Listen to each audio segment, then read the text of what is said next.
शाहरुख खान के लड़के आर्यन खान को एनसीबी ऑफिस में ले जाया जा रहा है। आप लोग देखें, फिर उसकी मैं डिटेल आपको दूंगा। जो हेयरलेस आदमी है उसको लेके जा रहा है, उसको उसकी वीडियो जरा प्ले करिए, आप दिखाइए। फिर यही व्यक्ति एक सेल्फी के साथ फोटो वायरल हुआ, जो आर्यन खान के साथ जिसका फोटो है ये वायरल हो गया। फिर एएनआई ने दिल्ली के एनसीबी के अधिकारियों के हवाले से एक खबर जारी की कि ये एनसीबी का अधिकारी नहीं है, इसका एनसीबी से कोई संबंध नहीं है। यही सबसे बड़ा सवाल है कि ये व्यक्ति कौन है। अगर ये एनसीबी का अधिकारी नहीं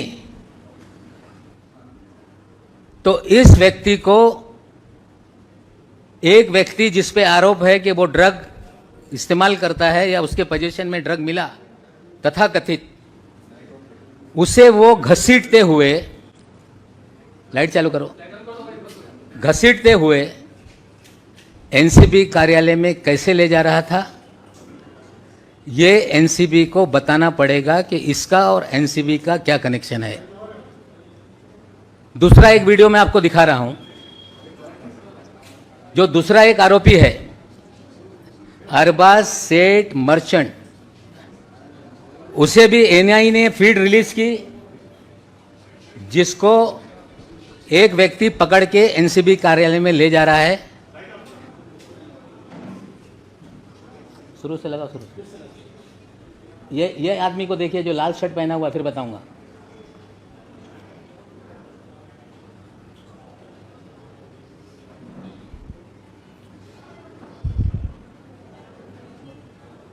जो मरून शर्ट वाला है, मैं इसको दे देता हूं, आपको देख लेना आप लोग। दोनों फीड ये एनआईए एजेंसी ने जारी करने का काम किया है। पहले वाले से एनसीबी ने कहा कि हमारा कोई ये अधिकारी नहीं है। पहले वाले का नाम है केपी गोसावी। जो दूसरा वाला व्यक्ति है जो अरबाज को ले जा रहा है, उसका नाम है मनीष भानुशाली। ये भी एनसीबी का अधिकारी नहीं है, ये भारतीय जनता पार्टी का उपाध्यक्ष है।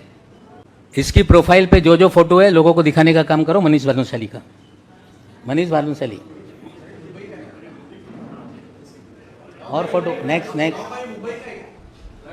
राष्ट्रीय है, मुंबई का है, ये बीजेपी बताएगी। उपाध्यक्ष लिखा हुआ है उसके प्रोफाइल पे। इन महाशय के फोटो देश के प्रधानमंत्री मोदी जी के साथ हैं। मनीष भानुशाली के फोटो अमित शाह जी के साथ हैं। मनीष भानुशाली के फोटो देवेंद्र फडणवीस के साथ हैं। मनीष भानुशाली के फोटो गुजरात के कई मंत्रियों के साथ हैं। मनीष भानुशाली के फोटो आशीष शेलार के साथ हैं, नड्डा साहब के साथ है, केंद्रीय मंत्री, रेल राज्य मंत्री के साथ है।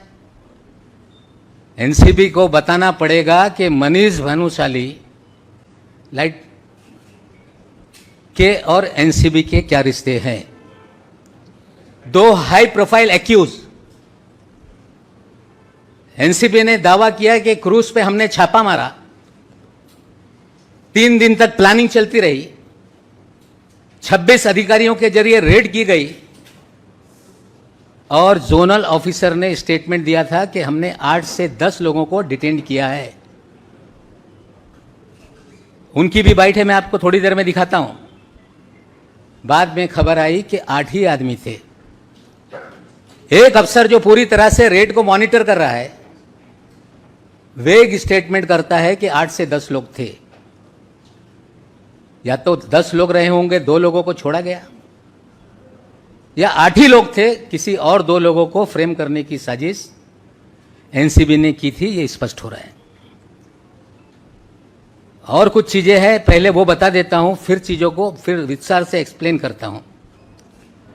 जब ये सारा मामला शनिवार रविवार को टेलीविजन पे चल रहा था, रविवार को 8:30 बजे एनसीबी ने कुछ फोटोग्राफ और एक वीडियो रिलीज किया है क्राइम रिपोर्टर्स को। यह है वो फोटो। ये सारे फोटो कई चैनल पे चलाए गए। क्लेम किया गया कि इसमें चरस है, क्लेम किया गया कि इसमें कोकीन है, और फोटो क्लेम किया गया कि इसमें कोई केमिकल की टेबलेट्स है, और ये हमने सीज किया है। किसी भी रेड में सीजर करते समय उसका एक प्रोसीजर है, एनडीपीएस एक्ट में भी प्रोसीजर है।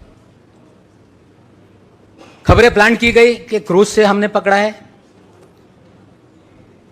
लोगों के पास से हमने ये बरामद किया है। ये कोई भी मामला जो सैंपल के फोटो जारी किए गए, ये दिल्ली के एनसीपी से लोगों को जारी किया गया है। ये फोटो किसी क्रूज के नहीं है, ये फोटो किसी क्रूज टर्मिनल के नहीं है, ये फोटो जोनल डायरेक्टर के केबिन के अंदर के फोटो हैं। उसकी भी एक छोटी वीडियो आपको दिखाता हूं। वीडियो चला, वीडियो।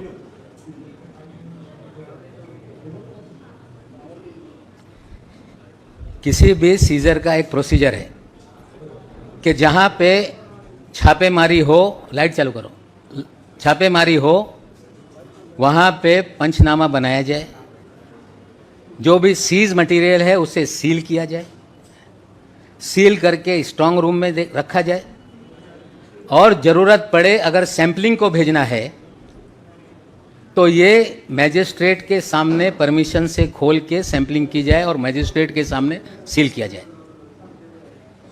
ये सारे वीडियो और फोटो ये बताते हैं कि क्रूज पे कोई भी सीजर नहीं हुआ। ये सारे वीडियो फोटो बताते हैं कि ये वीडियो जोनल डायरेक्टर के कार्यालय का है। या तो ये पूरा मामला फर्जी बनाया गया है, पब्लिसिटी के लिए बनाया गया है, मामला न्यायालय में है। जिनके खिलाफ मामला है वो कोर्ट के सामने अपने तथ्य रखेंगे। लेकिन पहला सवाल मेरा ये है एनसीबी से कि मिस्टर गोसावी का जोनल डायरेक्टर से क्या रिश्ता है, ये उसको खुलासा करना पड़ेगा। अगर एनसीबी कहती है कि ये एनसीबी का अधिकारी नहीं है, तो किस तरह से दो हाई प्रोफाइल एक्यूज को ये हैंडल कर रहे थे? मनीष भानुशाली ये एनसीपी का अधिकारी नहीं, फिर ये दूसरे हाई प्रोफाइल जो एक्यूज है उसको कैसे हैंडल कर रहा था? सवाल ये उठ रहा है कि क्या एनसीपी को अधिकार है कि प्राइवेट लोगों को हायर करके या उनकी मदद से रेड की जाए? अगर है तो किस कानून के तहत, इसका भी खुलासा एनसीबी को करना पड़ेगा। हमारा सीधा आरोप है कि पिछले 1 साल से भारतीय जनता पार्टी महाराष्ट्र को, महाराष्ट्र की सरकार को, मुंबई की फिल्म इंडस्ट्री को, बॉलीवुड को बदनाम करने के लिए फर्जीवाड़ा रच रही है। और पूरा 3 तारीख का ड्रामा ये फर्जी है। और श्री मनीष भानुशाली, इनका प्रोफाइल अभी उन्होंने लॉक कर दिया है। कल शाम से गोसावी का प्रोफाइल लॉक है, लेकिन मनीष भानुशाली के हमने 2 दिन में उसकी जो मूवमेंट है हमने निकाली है। 21 तारीख के दिन मनीष भानुशाली ये दिल्ली में था कुछ मंत्रियों के घर पे। 22 तारीख को मंत्रालय में गांधीनगर में ये रहा। 28 तारीख तक गांधीनगर के मंत्रालय में लगातार इसकी बैठकें होती रही। और ये 21-22 तारीख की तारीख बहुत इंपॉर्टेंट है।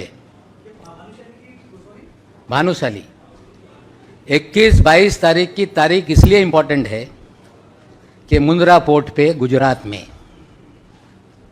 3,000 करोड़ के 27,000 करोड़ मुझे पता नहीं, लेकिन एक बड़ा अफगानिस्तान से ड्रग का कंसाइनमेंट पकड़ा गया।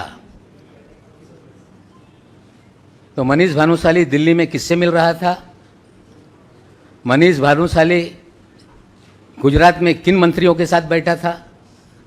28 तारीख तक मनीष भानुशाली गुजरात के मंत्रालय में क्या कर रहा था? 28 को फिर बंबई आता है, फिर 1 तारीख के दिन फिर गुजरात में मंत्रालय में जाकर राणा नाम के एक मंत्री है उनके साथ बैठक करता है। और 3 तारीख को छापेमारी में लोगों को गिरफ्तार करता है। ये सारे सवाल के जवाब हमें लगता है कि एनसीपी को देना पड़ेगा।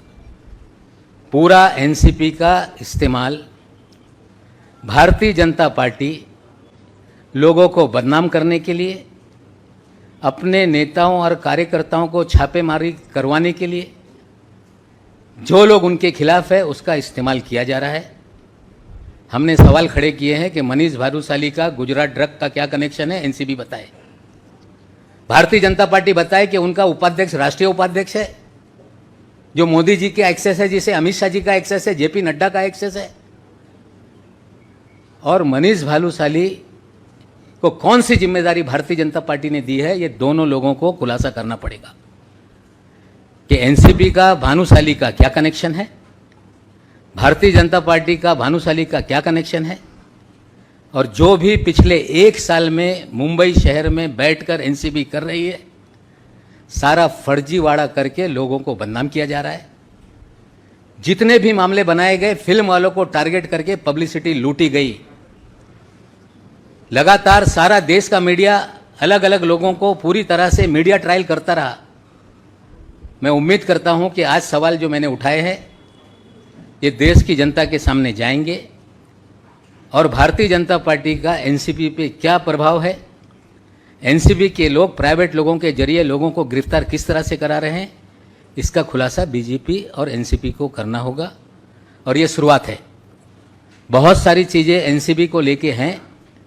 समय समय पे चीज़ें मैं आपके सामने रखूंगा और आप पत्रकारों से भी विनती करता हूं, खास करके क्राइम रिपोर्टर से, कि कोई अधिकारी फीड कर दे वो सच है ये मानकर आप खबरें ना चलाएं।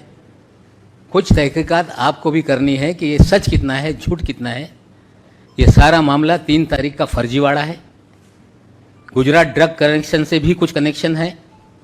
एनसीबी भारतीय जनता पार्टी के लोगों के साथ मिलकर लोगों को गिरफ्तार कर रही है और ये जो सारे एविडेंस है मैं आपको व्हाट्सएप के जरिए सारी चीज़ें देता हूँ। और गोसावी ये क्लेम करता है कि ये प्राइवेट डिटेक्टिव है। गोसावी क्लेम करता है कि ये कोलालमपुर में रहता है। अब इतना बड़ा सब इंटरनेशनल कनेक्शन है। हमें लगता है कि दिल्ली के एनसीपी के मुखिया जो सवाल हमने खड़ा किए हैं उसका खुलासा करेंगे। अगर खुलासा नहीं करते हैं तो और सवाल कुछ दिनों में हम उनके सामने रखने का काम करेंगे।